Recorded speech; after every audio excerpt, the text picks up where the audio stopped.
Good morning বন্ধুরা, কেমন আছো তোমরা সবাই? আশা করছি সবাই খুব ভালো আছো, আমিও ভালো আছি। তো তাও অনেক দিন পর আবার একটা ভিডিও নিয়ে চলে এলাম তোমাদের কাছে। তো এই কদিন আমি ভিডিও করেছিলাম, এডিট করছি তো ভয়েস দিতে মানে এডিট করতে পারছি না, তো এরকম একটা হচ্ছিল। আর কিছু কাজও ছিল, সেই জন্য ঠিকঠাকভাবে ভিডিও করতে পারছিলাম না বন্ধুরা। তো আজকে আবার রান্নাঘর থেকে নতুন একটা ভিডিও শুরু করলাম। তো দেখলে এদিকে আমি রান্না করছি, এটা মাছের তরকারি হচ্ছে, আলু দিয়ে মাখা মাখা, মানে ঝোল, বেশি ঝোল রাখবো না, মাখা মাখা করবো। তো এই যে একটু জল গরম করে নিয়েছিলাম, তরকারিটা কষে জলটা দিয়ে দিলাম, এদিকে মাছের তরকারিটা বসিয়ে দিলাম, আর ওইদিকের কড়াটা এবার ভাজাভুজিগুলো করে নেবো। তার আগে দেখলে এদিকে আমার ভাত, ডাল, আর এইদিকে মাছের তরকারিটা আমার হয়ে গেছে, আর এদিকে ভাজবো যেগুলো সেগুলো সব নুন হলুদ মাখিয়ে রেডি করে নিয়েছি, এবার একে একে ভেজে নেবো। তো স্পেশাল দিনে স্পেশালভাবে একটু খাওয়া দাওয়া না করলে ঠিক স্পেশাল দিনটা স্পেশাল বলে মনে হয় না, তাই না? তো চলো আজকে কী স্পেশাল দিন আর কি সেটা তোমাদের সাথে পরে শেয়ার করছি, তোমরা এখন দেখতে থাকো, আশা করছি ভিডিওটা ভালো লাগবে। তো দেখলে এদিকে তরকারিটা বসিয়ে দিলাম, আর এদিকে ভাজাভুজিগুলো করে নিচ্ছি।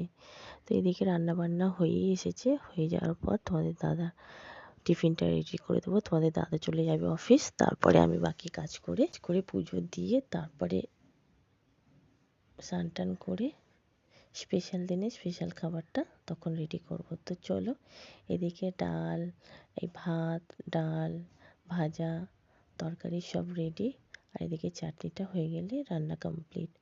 তো এদিকে রান্নাবান্না হয়েই এসেছে। তো এটা জলপাই টমেটো দিয়ে চাটনিটা করেছিলাম বন্ধুরা, খেতে অসাধারণ হয়েছিল, আর মাছের তরকারির কালারটা দেখলে খুব সুন্দর এসেছিল। তারপরে এই যে রান্নাবান্না সব কমপ্লিট, চলো চাটনিটা নামিয়ে নিই, রান্নাঘর পরিষ্কার করি। তার আগে তোমাদের দাদা টিফিনটা রেডি করে দিয়েছি, তোমাদের দাদা চলে গেছে, আর এই চাটনিটাই ছিল লাস্ট। এটা হয়ে গেলে এবার বাকি কাজ করে আমি চলে যাব স্নান করতে, তারপরে দেবো পুজো, তারপরে বাকি কাজে হাত দেবো। তো এই দেখো এদিকে রান্নাবান্না সব কমপ্লিট।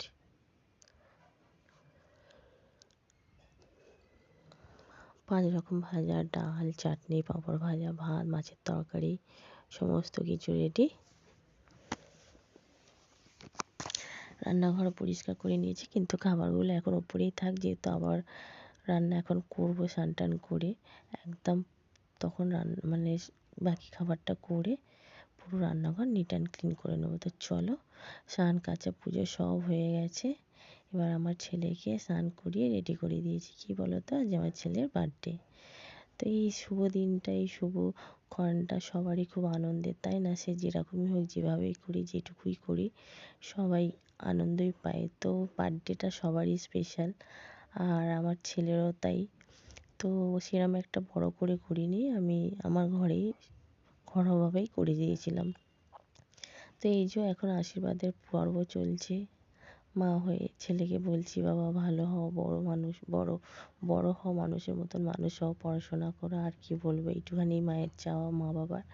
তো যাই হোক, ঈশ্বরের কাছে এটাই বলি, ছেলেকে সুস্থ রাখো, ভালো রাখো, আর ভালো মানুষের মতন মানুষ তৈরি করো। তো এই যে এখন ওকে একটু মিষ্টি জল খাওয়াচ্ছি, তারপরে আমি খাবো, কেন সকাল থেকে কিছু খাইনি, ছেলেকে না দিয়ে তো খেতে পারবো না, সেই জন্য তারপরে দেখলে ওকে আশীর্বাদ করে নিলাম। এদিকে আমার পুজোটাও হয়ে গেছে, ঠাকুরের প্রসাদ একটু না দিলে হয়? শুভ কাজের ঠাকুরের কাছে প্রার্থনা করে ঠাকুরের প্রসাদ দিয়ে ছেলের কাজটা সম্পূর্ণ করলাম। তারপরে এইদিকে বসালাম, বললাম কিছু রান্না বাকি আছে, পায়েসটা তখন আর করিনি বন্ধুরা, স্নান পুজো কাচ্চা, ছেলের ওদিকে আশীর্বাদটা সেরে তারপর আমি পায়েসটা বসিয়ে দিলাম। এবার পায়েসটা হয়ে যাওয়ার পর তারপরে দুপুরের খাবারটা ছেলেকে দিয়ে দেবো। তো এখন এদিকে পায়েসটা বসিয়ে দিয়েছি, চালটাও দিয়ে দিয়েছি, এখন কাজুটা দিয়ে দিলাম, আর কিশমিশটা এখন ভিজিয়ে রাখছি। তো তারপরে চালটা যখন দিই, মানে আমি পায়েস যখন করি, দুধ ফুটে যাওয়ার পর চালটা ধুয়ে চালের মধ্যে আমি একটু ঘি মাখিয়ে দিই, তো আজকে ভুলে গেছিলাম, সেই জন্য একটুখানি ঘি উপর থেকে দিয়ে দেবো। তারপরে এদিকে পায়েসটা হোক, তার মধ্যে ছেলেটাকে একটু টিফিনটাও দিয়ে দিই। সকালে উঠেছে ও না, মানে কি বলবো, ও না খাওয়া দাওয়া নিয়ে খুব সমস্যা ওর, দিলে খাবে না দিলে খাবে না এরকম একটা ব্যাপার, না দিলেও খুবই ভালো। তো যাই হোক দেরি হয়েছে, আমি বললাম বাবা পায়েসটা হতে এখন সময় লাগবে, তুমি তোমার টিফিনটা একটু খাও। তো বলছে মা তুমিও তো খাওনি, আমার সাথে একটুখানি খাওয়া। যে ঠিক আছে। তো ও ছেলে আমি এখন একটুখানি টিফিনটা খেলাম, খেয়ে দিয়ে একটু রেস্ট নিল, মানে একটু বসেছিল খেলাধুলা করছিল। তারপরে এদিকে আমার রান্নাবান্না তো সব সকালেই হয়ে গেছিলো, পায়েসটা রেডি করলাম, ওকে খেতে দিয়ে দিলাম। তো দেখো বন্ধু আমি ছেলের বার্থডেতে এই 5 পদ রান্না করে, মানে 5 রকম ভাজা, ডাল, মাছের তরকারি, চাটনি, পাঁপড়, পায়েস এটাই করেছিলাম। আমি যতটুকু পেরেছি যেটুকু পেরেছি আমি সেটুকু দেওয়ার চেষ্টা করেছি। আর একা হাতে তো আমি যেরকম পারি বা যেভাবে পেরেছি সেভাবেই গুছিয়ে দিয়েছি। তো ছেলেকে দিয়েছি, যার জন্য করেছি সে তো এসব কিছুই খায় না, দেখেই বলছে মা আমি এইসব খাবো না, এত কিছু খাবো না, এতটা ভাত খাবো না। যে ঠিক আছে তোমাকে কিচ্ছু খেতে হবে না, একটু একটু করে একটু একটু করে সব থেকে নাও, নিয়ে খাও, আর যে নিয়ম খেতে হয়। তো যাই হোক ওই যে দেখছো একটু একটু করে নিচ্ছে ওই যে। আর বলছে এই যে মা খেলাম কিন্তু আর কিন্তু খাবো না খাবো না। তো যাই হোক ওইদিকে ওকে খেতে দিয়ে তারপরে আমিও বসে পড়েছিলাম। তারপরে খাওয়া দাওয়া করলাম, খাওয়া দাওয়া করে রান্নাঘর পরিষ্কার নিট অ্যান্ড ক্লিন। এখনের মতন রান্নাঘরের পর্ব শেষ, আবার বিকালে দেখা হবে। তো তারপরে কাচাকুচি করেছিলাম, জামা কাপড় সমস্ত কিছু নিয়ে আসলাম, গুছিয়ে রাখলাম। এখন ছেলে বসে বসে টিভি দেখছে। আর ওই যে আমি স্নান টান করার পর তারপরে ছেলে জামা কাপড় ছিল সব এখন ধুয়ে দিয়েছি। আমি ভুলি রান্নাবান্না করা বা স্নান করার পরে জামা পরে থাকতে পারি না। তো যাই হোক সব ধুয়ে মেলে দিলাম, এদিকের কাজ শেষ। তারপরে একটু রেস্ট নিয়েছিলাম, আবার দেখা হচ্ছে বিকেলে। যে তোমাদের দাদা যখন এলো ওর জন্য একটা কেক নিয়ে এসেছিলো, এবার কেক কাটা হবে। তারপরে আমিও রেডি হয়ে গেলাম। তারপরে চলো তোমাদের দেখাচ্ছি কেকের লুকটা। কেকটা সত্যিই খুব সুন্দর, খেতেও খুব ভালো ছিল। তারপরে এটা ম্যাঙ্গো ফ্লেভারের ছিল, সুগার অ্যান্ড স্পাইস থেকে নিয়েছিল। তো এখন এই কেকটা কাটা হবে। তো ওর ম্যাম আসবে বলেছে, বৌদি বাবু কেক কাটবে। তো আমি বললাম হ্যাঁ। বলছে, আমি বললাম তাহলে আসো। ও বললো ঠিক আছে আমি অফিস থেকে সোজা চলে আসবো। তো ওই যে ম্যাম এসেছিলো, এখন এইদিকে রেডি করেছি, এখন ফটো তোলা হচ্ছে, তারপরে কেক কাটা হবে। বার্থডেতে এইটাই আনন্দ তাই না, কেক কাটবো, সবাই আসবে। তো যাই হোক কাউকে বলিনি বন্ধুরা, বললাম ছোটো করেই করেছি, নিজের ছেলেকে যেটুকু দেওয়া সেটুকু দিয়ে আমি বললাম বাবা সেলিব্রেট করো, পরে ভালো করে করা হবে। তো যাই হোক এদিকে কেক কাটার পর্ব চলছে। তো না মোমবাতিটা নেভাতে ভুলে গেছিলো। তারপরে যাই হোক বাচ্চা মানুষ মানে আনন্দের চোটে ভুলেই যায়। তারপরে এদিকে কেক কাটা হলো। তারপরে এই যে কেক লাগানো, মাখা না হলে বাচ্চারা বলছে মা কই আমারই তো বেশি করে লাগলো না, সেই জন্য ওর ম্যাম আবার একটু লাগিয়ে দিল।